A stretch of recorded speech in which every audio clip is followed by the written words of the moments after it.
La compañía finlandesa UPM confirmó este martes que instalará en el centro del país su segunda planta de celulosa con una capacidad de producción 50% mayor que lo que viene produciendo la primera, instalada en Fray Bentos.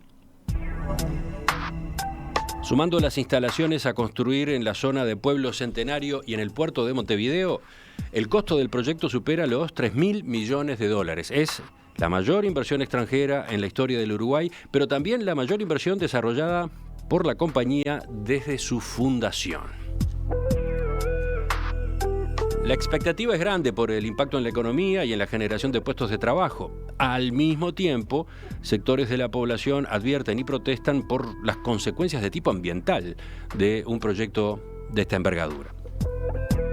Ustedes saben, esta semana hemos tenido aquí en Perspectiva varios enfoques a raíz de esta noticia. En los próximos días incorporaremos otros. Hoy vamos a conversar con la empresa responsable de esta iniciativa. Están con nosotros el ingeniero agrónomo Javier Solari, vicepresidente del proyecto de desarrollo de UPM. Buen día. Buen día, Emiliano. Muchas gracias por la invitación. Y el ingeniero químico Gonzalo Gianbruno, director de desarrollo de negocios de UPM. ¿Está bien? Esas son las presentaciones. Buenos días, gracias por recibirnos. ¿Cuánto tiempo llevan ustedes vinculados a UPM? Los dos son uruguayos, ¿no? Aclaremos. Los dos somos uruguayos. Yo ingresé el año 94 con Forestal Oriental, que es la empresa de UPM que se encarga de la parte forestal, en aquel entonces en sociedad con Yel. Luego dejé en el 2001 para hacer estudios en el exterior y retomé en el 2004 con el proyecto de Bodnia UPM en Fray Bentos. Desde entonces seguimos aquí en esto. ¿Y Gonzalo? Yo me sumé a la compañía en el 2005, recién recibido.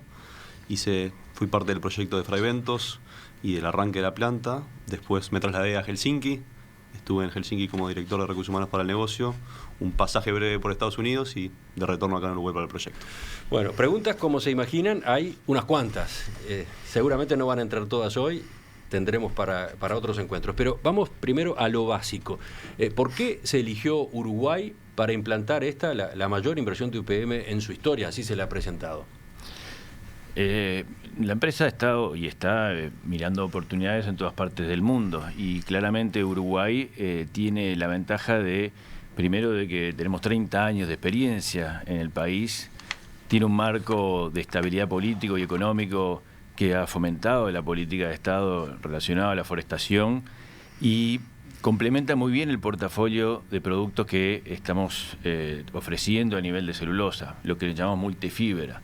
Estamos produciendo en el norte, en Finlandia, celulosa, digamos, de fibra larga, producto de pino, no es el mismo pino que se planta acá, es otro pino, y también la celulosa de eucalipto de fibra corta. Entonces, cuando uno va al cliente, ese portafolio, ese abanico de opciones es bastante apetecible.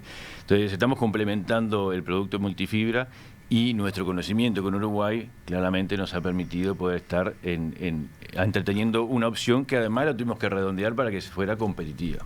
¿Algo más sobre esto? No, también que esta inversión, cuando se suman las dos plantas existentes en Uruguay, pone Uruguay en otra liga desde el punto de vista de los productores de celulosa. Uruguay en capacidad pasaría a estar en los primeros 5 países del mundo de producción de celulosa de mercado y nos pone en una liga de países con una reputación importante. Finlandia, Estados Unidos, Canadá, Brasil, Chile, Suecia, todos países con una reputación también ambiental y de producción y de calidad significativa. Algo quedó dicho recién en la primera respuesta de Javier Solari, pero hay una pregunta que se plantea siempre a raíz de todo este proceso, que es esta. ¿Por qué la planta se implanta acá y no en Finlandia? Sobre todo es una duda que formulan quienes, digamos, se muestran más desconfiados por el impacto ambiental de una fábrica de este tipo, ¿no? Lo planteábamos en el tema multifibra. Cuando uno ofrece distintos productos, si seguimos en Finlandia, estamos produciendo básicamente la celulosa de pino. Aquí queremos producir una celulosa de fibra corta. Si uno mira la tendencia mundial de consumo de papel y de cartones, está avanzando por lo que es la fibra corta, que tiene un uso más en lo que es los papeles tissue, los papeles de empaquetamiento. Ese mayor consumo está a su vez soportado por megatendencias en el mundo, una mayor urbanización, una mayor clase media, una mayor digitalización. Entonces, esa mayor cantidad de hogares y de consumo es lo que de alguna forma demanda más la fibra corta y que la que producimos acá en Uruguay. Las fibras se complementan. Para poder tener un papel de determinadas características hay que hacer una combinación, es como una receta de fibra larga y fibra corta. Lo que tiene UPM con esta apuesta grande por Uruguay y con los resultados que ha obtenido es uno de los pocos productores que tiene la fibra nórdica y la fibra del sur. Están los productores brasileros que producen euca y que tienen buena reputación de euca, de eucaliptus, y los productores nórdicos. UPM tiene esas dos patas importantes. Pero los eucaliptus no se pueden plantar en Finlandia, preguntan quienes hacen este planteo. No. Eucaliptus es una especie que, si bien es un género muy amplio y que crece en muchísimas partes, en la zona nórdica boreal no crece. Otra pregunta también de estas últimas semanas. ¿Había margen para no concretar la segunda planta? En definitiva, UPM tenía que tomar o no la decisión final de inversión. ¿Podía no tomarla? Sobre todo teniendo en cuenta que, por ejemplo, según dijo el presidente CEO de UPM esta semana, el martes, hablando en Helsinki ante accionistas, desde 2010 la empresa ya tenía en mente la construcción de una segunda planta y había estado plantando a esos efectos, ¿no? En el año 90 empezamos a plantar y la primera industria la tuvimos recién en el 2008. Claramente establecer el recurso forestal es algo que todos los forestales lo tenemos metido. Tenemos que hacer primero el recurso para después eventualmente hacer una planta.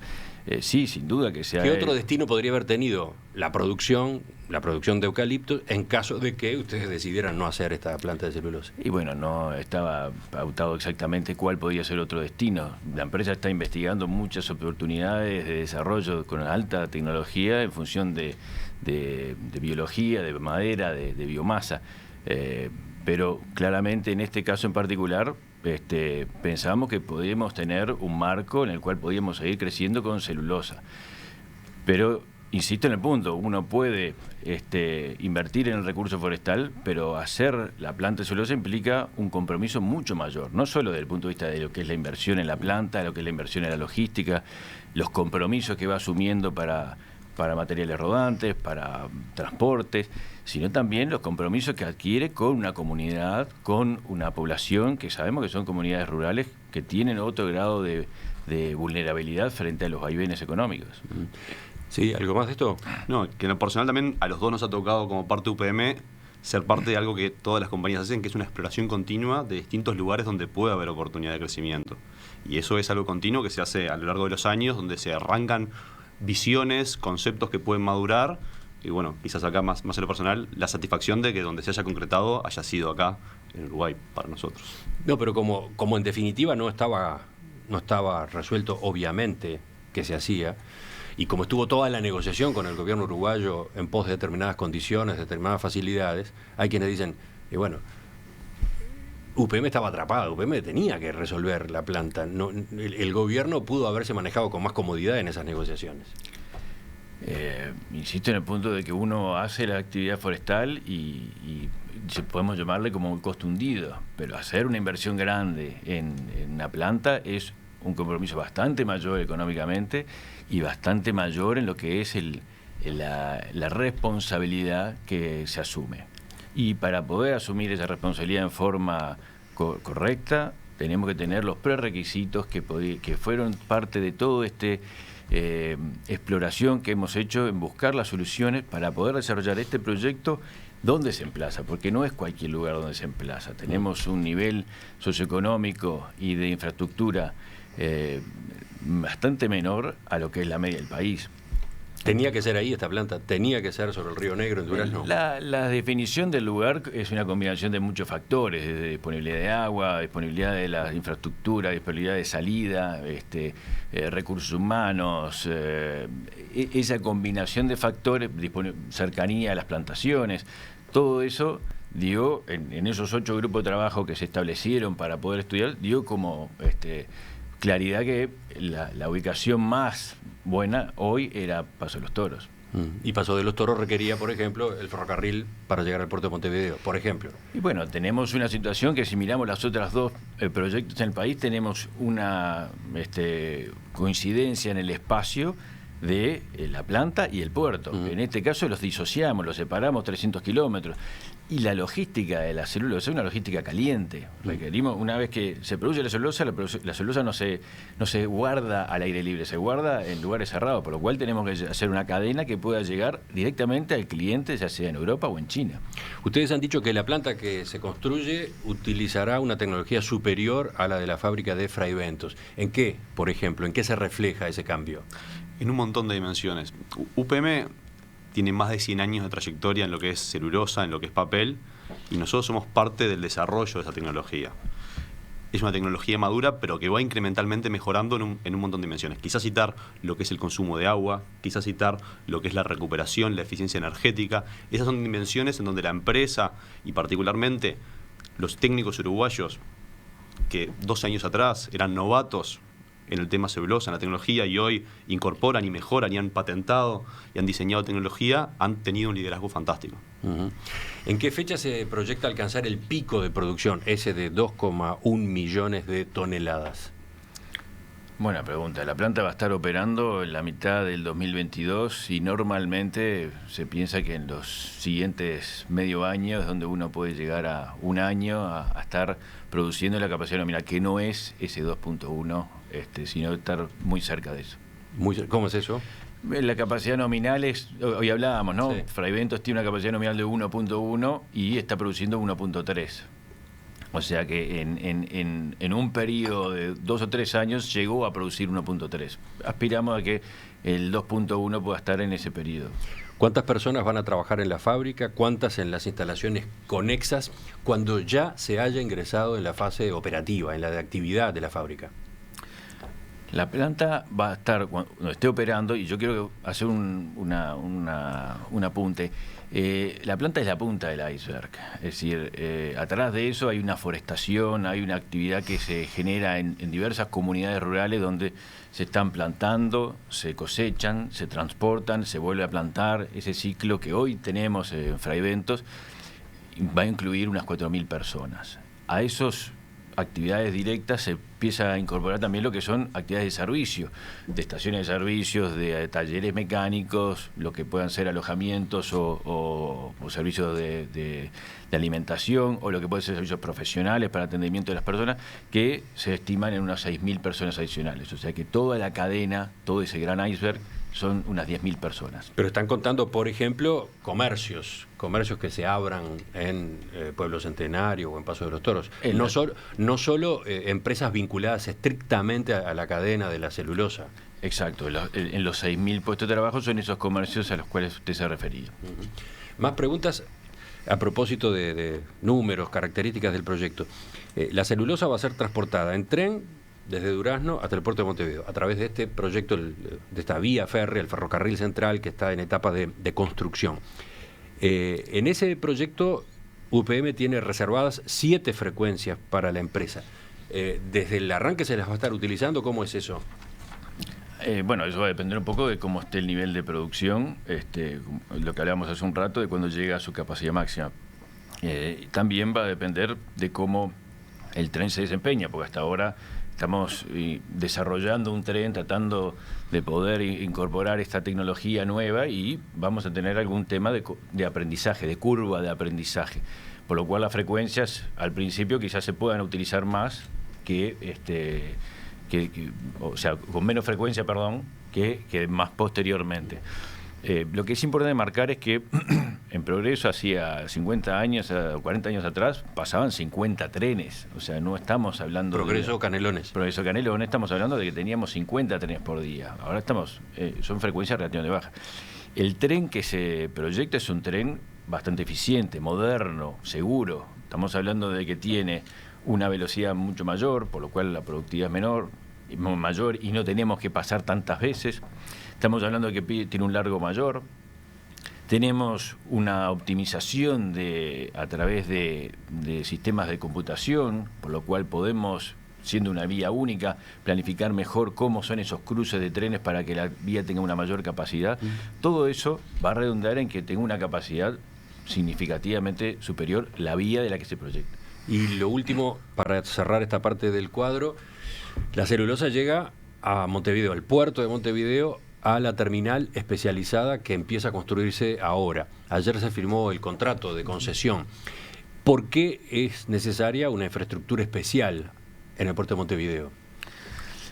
Porque, como decíamos, la celulosa primero no se estoquea al aire libre, tenemos que estoquearla en depósitos. Tenemos que tener un depósito cerca del barco, para poder cargar la frecuencia de barcos. A su vez, esta terminal va a permitir tener sinergias con el proyecto de Fray Bentos al poder también completar los barcos que carga Fray Bentos. Sí, recordemos, la celulosa que se produce en la planta de Fray Bentos se carga en el puerto, entre comillas, de la planta, en barcazas que bajan por el río Uruguay hasta Nueva Palmira.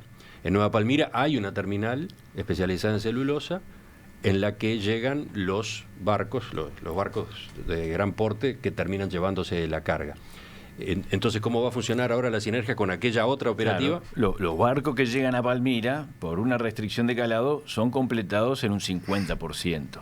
Y son completados esos barcos hoy en día, y hasta hoy, con socios comerciales o algunos competidores que terminan de completar esos barcos en Brasil, por ejemplo. Entonces, hoy la situación es que dependemos de que alguien termine de completar esos barcos. La sinergia con Fray Bentos que presentamos es que podemos completar nuestros propios barcos ofreciéndole a los clientes una unidad de transporte completa con la fibra nuestra. A ver si entiendo bien. El barco que cargó Nueva Palmira y que no puede cargar toda su capacidad, toda su bodega por un problema de calado, después viene a Montevideo. Va a venir a Montevideo, que sí no va a tener la restricción de calado y completar a pleno su capacidad. No se depende de otras operativas, por ejemplo en Brasil, etcétera. Exacto. Exactamente, y Uruguay poniéndose en esa liga que empieza a ser ya un jugador más incómodo, creo que es una muy buena noticia tener un canal de independencia logística que nos permita llegar directamente a los mercados de exportación sin tener que recalar en ningún otro país. Agregando a por qué una terminal especializada, la celulosa en el desarrollo de nuevos productos también se usa como parte de aditivo para alimentos, por ejemplo. Tiene que tener un tratamiento especial en las reglas de seguridad de producto, que tiene que ser manipulada y cuidada de una forma que no puede estar mezclada con otros productos, no puede estar en intemperie, tiene que tener estándares muy estrictos, y por eso se habla de una terminal especializada en celulosa. O sea, entonces, y capaz que la pregunta es obvia, la respuesta es obvia, pero ¿esta terminal en el puerto de Montevideo se va a usar solo para la celulosa de UPM? Sí, eso, celulosa o aspectos relacionados a la celulosa, porque también ingresan los químicos al país y que son transportados vía tren hacia la planta de celulosa en Paso de los Toros. Pero, por ejemplo, ¿el muelle tiene otros usos posibles? Dejando de lado el depósito. O sea, como posibilidad se podría utilizar. Uno lo dimensiona las capacidades como para utilizarlo prácticamente a pleno. Estamos mirándonos que quizás vamos a estar la utilización del muelle va a ser prácticamente a pleno. Enseguida retomamos la entrevista con Javier Solari y Gonzalo Gianbruno de UPM Uruguay. Después de haber visto así a grandes rasgos en qué consiste este proyecto que se pone en marcha, vamos a entrar en detalles, vamos a entrar también en algunas de las controversias. La empresa UPM confirmó esta semana que instalará en el centro del país su segunda planta de celulosa. Con una inversión de más de $3.000 millones, la firma finlandesa eligió a Uruguay para desarrollar su emprendimiento más importante. Estamos examinando hoy algunos detalles de la iniciativa, estamos metiéndonos en las polémicas que también están arriba de la mesa. Nuestros invitados son Javier Solari y Gonzalo Gianbruno, vicepresidente y director, respectivamente, del proyecto de crecimiento de UPM en Uruguay. Durante la pausa estaba mirando algunas preguntas de los oyentes. Por ejemplo, Pablo quiere saber si es verdad que Finlandia prohíbe instalar plantas de celulosa ahí mismo. Bueno, algo ya quedó dicho al pasar en una respuesta anterior, ¿no?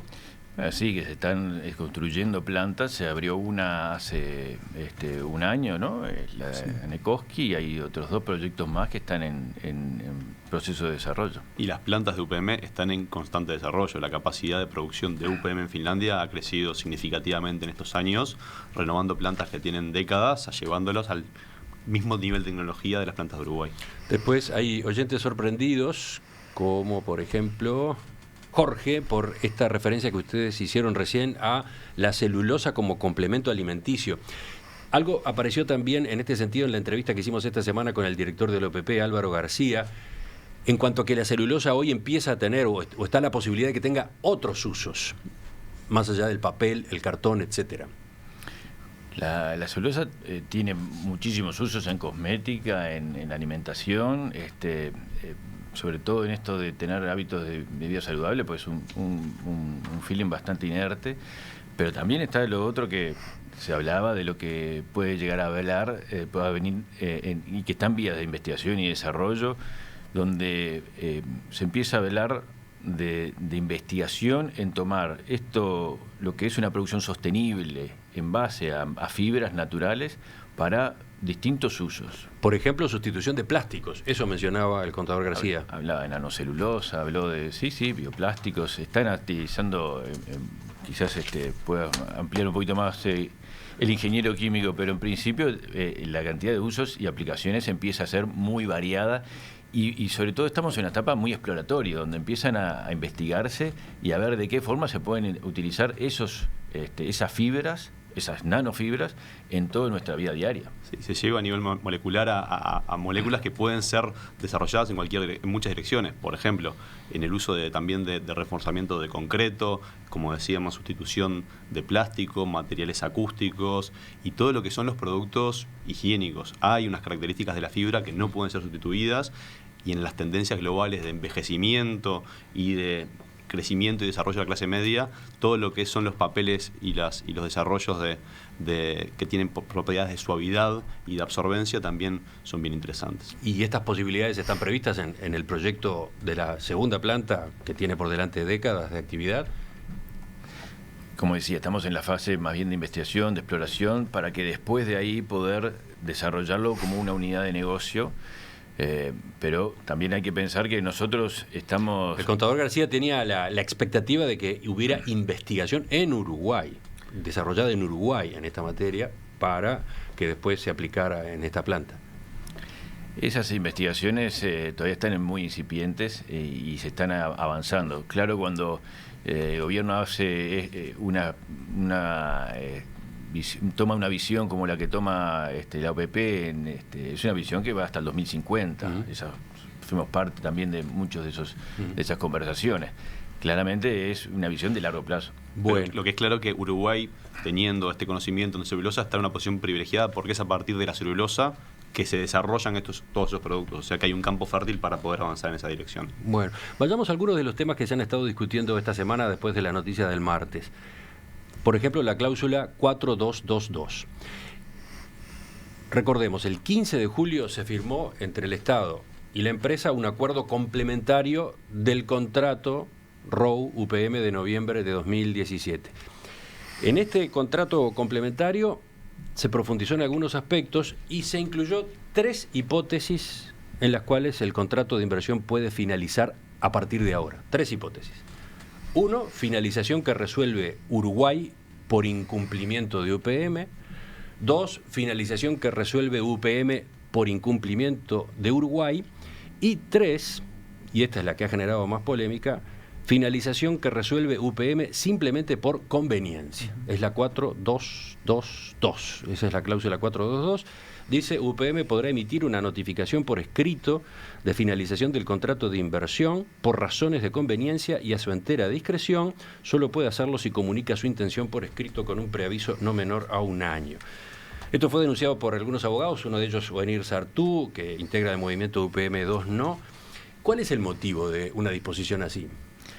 Primero, es una cláusula de estilo para un contrato que tiene una validez de 50 años. Las condiciones que podemos imaginarnos por las cuales terminar hoy no la tenemos. O sea, no nos podemos imaginar cuál podría ser un escenario, sobre todo cuando uno ya va a invertir más de 3.000 millones de dólares en una planta, porque estamos hablando de que termina y deja todo. También estamos hablando de que en esas condiciones que hoy no nos imaginamos, se va a dar un preaviso de 1 año, con lo cual es una salida que tiene que tratar de ser ordenada. El doctor Sartú decía que esto no es habitual. La esencia de un contrato es que no te podés bajar. Si una de las partes puede dejar el contrato sin efecto, en nuestro derecho podría considerarse nulo. Nosotros no somos abogados, pero sí podemos plantear de que en cualquier industria del país, cuando las condiciones de mercado se alteran y probablemente la empresa no pueda seguir sobrellevando su actividad, deberá cerrar. Esas son también una de las razones por las cuales se contempla esto y se pone un plazo para que ese cierre sea, en todo caso, ordenado. Pero para ponerlo en perspectiva, ¿no? Nosotros acabamos de anunciar, la empresa acaba de anunciar una inversión de 3.000 millones de dólares que el comunicado dice que se materializa en el año 2020, 2021 y 2022. Considerando ese eventual preaviso de un año, la inversión va a estar hecha en una forma inminente, y aparte de esa inversión en inversión directa, ya se desatan, en este momento se están desatando un montón de contratos, un montón de compromisos acá en Uruguay y a nivel global en desarrollo de material rodante para lo que sería el operador de la vía férrea, buques de ultramar para lo que es la carga logística. El compromiso, el nivel de compromiso que hoy en día está asumiendo UPM es altísimo. Muchos de los contratos que se fueron armando, porque así como en paralelo se fueron buscando los prerequisitos, buscando las soluciones para los distintos temas de la complejidad que tiene este proyecto en Uruguay, en paralelo en Finlandia se fue avanzando con todo lo que es el desarrollo de la planta en sí y los avances técnicos. Eso implica muchos contratos que tenían hoy un punto de partida que es la decisión de inversión. Tomar la decisión de inversión del directorio, los desembolsos de plata son básicamente, o los compromisos son a partir de ahora, no son en forma lineal por los 2 años y medio, 3 años de construcción, estamos hablando que son ahora. Y para ejemplificar eso, en lo que es la manufactura de los equipos para la planta y todos esos materiales que yo mencionaba, nosotros estimamos que desde el momento que se toma la decisión de inversión se libera un proceso que implica a 30.000 personas alrededor del mundo en la construcción, la preparación de esta planta. Es un ejercicio masivo. Por eso mismo es que ha aparecido la pregunta de en qué caso, ante qué situación podría llegar a darse esta rescisión unilateral. Bueno, estamos hablando de un contrato de 50 años. Hay veces que uno mira lo que fue el desarrollo de la actividad forestal y dice, todo esto sucedió en muchísimo menos tiempo. Es muy difícil prever 50 años y me parece responsable poder atender esa casuística que hoy no nos imaginamos, pero que en caso de llegar a eso se puede hacer y en forma ordenada. Un preaviso de un año no es cuando uno de repente tiene una situación imprevista y dice cierro ya. Una pregunta que se hizo a propósito de esta cláusula es si puede tener algo que ver con un cambio de gobierno, por ejemplo, ¿no? ¿Cómo han visto las reacciones de los candidatos presidenciales de la oposición ante la noticia esta semana? Nosotros entendemos de que llegar acá tiene muchas razones. Usted hacía una pregunta de por qué otra vez en Uruguay. Una razón fundamental es la política de Estado. O sea, hemos en estos 30 años transcurrido distintos gobiernos y la política de Estado forestal se ha mantenido y ha permanecido dándole las reglas claras para poder generar un marco de estabilidad político y económico para poder invertir. La tecnología que aplicamos acá, la escala que aplicamos acá, es lo que permite hoy volver también a hacer una inversión y en este lugar, que tuvimos que encontrar muchas soluciones por el emplazamiento donde se genera. Pero claramente el marco estable es lo que permite poder hacerlo. Y más allá de los distintos gobiernos y distintos partidos, el Uruguay ha mantenido esa estabilidad. Sí, pero por ejemplo, dijo Lacalle Pou, nos alegramos de la instalación de este emprendimiento, pero creemos que el gobierno uruguayo negoció de mala manera, no supo representar el interés de todos los habitantes del país, entregando demasiado a cambio, es lo que entiende mi partido. Ernesto Talvi dijo, esta es una inversión de importancia estratégica para el país, lo único que lamentamos es que se haya hecho a puertas cerradas y que no se haya encarado como política de Estado en la medida que iba a involucrar a 6 gobiernos. Este tipo de beneficios que se le dan a una cadena productiva no se extiende a otras que están pasando dificultades, como la arrocera y la lechera. ¿Cómo vieron estos pronunciamientos? No nos queremos poner a opinar sobre todos los temas políticos. Entendemos que lo que el gobierno ha dado y lo que la empresa ha pedido está todo dentro del marco normativo previsto. La ley de zona franca del 87 ha sido ratificada recientemente por todos los partidos en el 2017. Además de que está ese instrumento que a Uruguay le ha servido para poder atraer inversiones, hay otros instrumentos que le han servido para poder atender otros tipos de escalas, otro tipo, como puede ser la ley de promoción de inversiones. La empresa no ha pedido nada que no esté dentro del marco normativo vigente en Uruguay. Sí tenemos un desafío enorme, que fue poder tomar esta solución, que es un motor de desarrollo enorme, y cual usted lo ha visitado ya en Fraiventos, a un emplazamiento donde tenemos un nivel de desarrollo socioeconómico y de infraestructura inferior o menor a lo que es la media del país. Eso genera un desafío enorme. Estamos llevando un proyecto que, para poder ser competitivo, tenemos que subir la escala, porque seguimos hablando de una planta de celulosa, pero esta planta de celulosa es 50% más, por lo menos 50% más grande, en un lugar donde no tenemos la infraestructura que podemos contar en Fraiventos. Eso llevó a tratar de buscar soluciones. Se habla de negociación y realmente lo que pasó en todo este proceso fue más bien una búsqueda de distintas soluciones, porque estamos llevando también empleos de calidad a zonas rurales que necesitan un soporte mayor, viviendas, educación, transporte, comunicaciones, salud, para poder atender esta demanda de gente que estamos llevando a estos cinturones. Gran parte para que la gente visualice, de la madera que se va a estar proveyendo la planta es de una línea que podemos dibujar de Rivera, Tacuarembó, pasando por la ruta 59, por Clara, bajando por San Gregorio hasta Sarandí del G. Es una zona que el que la está acostumbrado a pasar tiene una complejidad bastante alta para este tipo de demanda de proyecto. Entonces, creo que si hay soluciones específicas fue más que nada con el afán de tratar de atraer esta inversión a ese lugar. Por ese motivo fue que se hicieron algunas de las concesiones, entre comillas, que el gobierno incluyó en este acuerdo. ¿A eso es lo que ustedes aluden? Yo no sé si son concesiones. Insisto que lo que se dio y se pidió está todo dentro del marco normativo vigente. Lo que sí se buscó es buscar soluciones logísticas y soluciones de desarrollo para las personas, para las que van a estar ahí, de forma de poder atender la demanda de este proyecto. Yo quizás lo separaría como en dos niveles. Todos los beneficios que se dieron es lo que está en el maletín de Uruguay cuando sale el mundo a buscar inversiones. No hay nada por fuera de eso. La particularidad de este proyecto es quizás el desafío o el camino difícil que eligieron tanto Uruguay como UPM, de decir, generalmente las inversiones a esta escala se dan cuando la infraestructura está en el lugar. La infraestructura en el lugar, el inversor ve, está en infraestructura, me comprometo, avanzo, confirmo una inversión.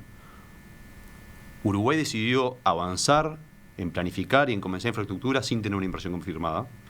Y UPM decidió ver los planes, ver una base incipiente para confirmar la inversión. La confirmación de esta semana muestra que ese camino fue una buena apuesta para las dos partes. De todos modos, algunos de los candidatos han mencionado que en caso de que lleguen al gobierno en 2020 es posible que impulsen renegociación de algunas cláusulas del acuerdo. ¿Esto está en el horizonte? ¿Cómo lo analizan? La empresa se ha tomado el tiempo, el gobierno lo mismo, para poder resolver todos los desafíos que nos habíamos pautado en la hoja de ruta y en el acuerdo de inversión de noviembre del 2017. Llegado a completar todas las respuestas necesarias, eso se elevó al directorio y el directorio tomó la decisión en forma muy rápida. Creemos que tenemos las condiciones ya establecidas como para poder establecer el proyecto. ¿Pero qué quiere decir eso? ¿Que no hay margen para cambios? Entendemos que tenemos todas las herramientas necesarias para poder hacer el proyecto. Pero, ¿qué dicen o cómo reaccionan cuando escuchan declaraciones como estas que ha habido en la campaña ya hasta ahora? Bueno, no entendemos exactamente cuáles pueden ser las visiones que tengan desde su punto de vista, que haya espacios para poder mirar. Nosotros entendemos que las condiciones para poder hacer la inversión están. Y tenemos la certeza que el sistema político uruguayo se va a comportar de la misma manera que se comportó en los últimos 30 años. Y entonces, ¿qué hay que entender? ¿Que estas son declaraciones de campaña? Como decíamos, desde el 84, desde el retorno a la democracia hasta acá, todos los gobiernos de todo el espectro político tomaron decisiones bien importantes que hicieron que esto fuera política de Estado. El CEO de UPM lo desafiaron en Finlandia a decir, ¿por qué esta inversión se toma en Uruguay y no en Finlandia? Y él lo que le respondió, ustedes tienen que conocer Uruguay y cómo el sistema político ha desarrollado esta industria. Eso es para nosotros la mejor señal de cómo se va a comportar en el futuro. ¿Tienen previsto ahora, más allá de los contactos que ya hubo, alguna reunión en conjunto con los dirigentes de los distintos partidos? Sí, nos parece adecuado, como siempre hemos mantenido, seguir con nuestra actitud de informar, de comunicar a la población y sobre todo a los partidos que hoy están quizás queriendo conocer más del proyecto para poder articular sus programas, sus propuestas de gobierno. Sin duda que van a haber contactos para que puedan observar mejor, tanto ellos como sus técnicos, lo que es este proyecto. Seguimos conversando con Javier Solari y Gonzalo Gianbruno, vicepresidente y director respectivamente del proyecto de crecimiento de UPM en Uruguay. Estamos en la primera de las entrevistas con la empresa, ahora que se confirmó la segunda planta de celulosa en nuestro país. Difícil abarcar todos los temas. Veamos, por ejemplo, el impacto ambiental. Hay sectores de la población preocupados y algunos movilizados por el impacto de los efluentes de la planta de celulosa en las aguas del Río Negro, también por las emisiones aéreas. Así, primero, en general, ¿qué responden ustedes ante esas protestas? Nosotros, primero que nada, es muy distinto explicar lo que es una planta de celulosa hoy en día que lo que era en el proyecto de Fray Bentos. En el proyecto de Fray Bentos era una composición de lugar difícil porque no había una planta de celulosa en Uruguay. Hoy en día nosotros tenemos otro confort para explicarlo y es invitar a alguien a ir, como han ido ustedes, a conocer nuestra operación en Fray Bentos. Nosotros tenemos certeza de que la performance ambiental de esta planta va a ser de clase mundial, basada básicamente en 3 elementos. Primero, tenemos un equipo de uruguayos que han demostrado que lo pueden hacer y que lo pueden hacer muy bien. Fray Bentos es la planta más monitoreada del mundo, tiene de los estándares ambientales más estrictos y ha cumplido en todo momento y es referencia interna en UPM global como práctica ambiental. Pero, Segundo, claro, ahí está la diferencia entre el río Uruguay, sobre el cual está ubicada la planta 1, y el río Negro, donde va a estar la planta 2. El río Negro tiene menor caudal, etcétera, etcétera. Bien, ahí voy al tercer punto. El segundo punto es el conocimiento de la tecnología. UPM es parte de quien ha desarrollado en el mundo las mejores tecnologías de celulosa. Y el tercero es que hemos estudiado el lugar, la implantación, para arriba y para abajo, y tenemos certezas que esta planta no va a tener impactos ambientales no admisibles en ninguna de las dimensiones que se estudiaron. Hay más de 200 dimensiones, está el estudio de impacto ambiental publicado, empresas uruguayas, expertos extranjeros han analizado. El Río Negro es muy conocido, tiene represas hace décadas. Eso permite conocer las variables, el comportamiento y poder modelarlo en un montón de escenarios. Y en todos esos escenarios nos confirma la certeza que con esta tecnología y con este estándar de operación, los impactos van a estar dentro de las normas uruguayas e internacionales. Ahora, vieron que el debate en torno a la posible contaminación de UPM2 creció después de este verano, después de las floraciones de cianobacterias que afectaron durante semanas a las playas del sur, desde Colonia a Maldonado y Rocha, con el riesgo evidente para el turismo, etcétera, ¿no? El agua del Río Negro ya está contaminada hasta ahora, pero una planta de celulosa como esta podría contribuir a incrementar ese factor de riesgo. ¿Qué dicen ustedes sobre este punto en particular?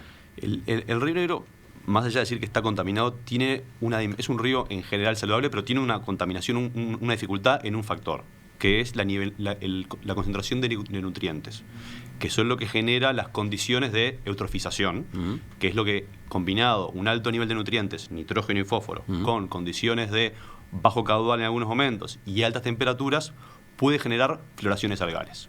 Ese es el desafío que tiene el Río Negro. Nuestros estudios muestran que al confirmar la inversión y establecerse un caudal mínimo en el río, que es una práctica internacional que se utiliza a nivel global en los ríos represados y también se utiliza desde hace años en Uruguay, la probabilidad de floraciones algales disminuye. La concentración de nitrógeno y fósforo que vertería la planta, que va a verter la planta, está en el orden de un adicional de no la concentración, sino la carga de 3 a 4% de lo que actualmente está en el río.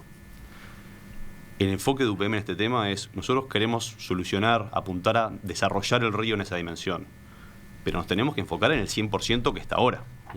Y no lo podemos hacer nosotros solos. Por eso participamos de lo que se llama la Iniciativa del Río Negro, que la financiamos en parte y que también aportamos medios técnicos y académicos para que se puedan entender las causas de esa dificultad que tiene hoy el río y poder atacar ese 100% para entender de dónde viene y cómo por mejorarlo. Hay experiencias internacionales, en Finlandia por ejemplo, que con mucha determinación, que con la participación de todos los actores y con una estrategia de largo plazo, porque esto no se hace de la noche a la mañana, han sido muy exitosas. Ayer en el semanario Búsqueda, el subsecretario de Medio Ambiente, Jorge Rux, decía que en las negociaciones con UPM hubo discusiones fuertes alrededor de esta cuestión. Decía, las discusiones fueron duras para mantener altas las exigencias ambientales. Ese fue un factor que demoró, que llevó tiempo en las conversaciones. Y bueno, evidentemente los niveles de tratamiento de efluentes que se exigen son altos, eso tiene un costo, cuanto más exigís, más costo tiene para ellos, decía Rux.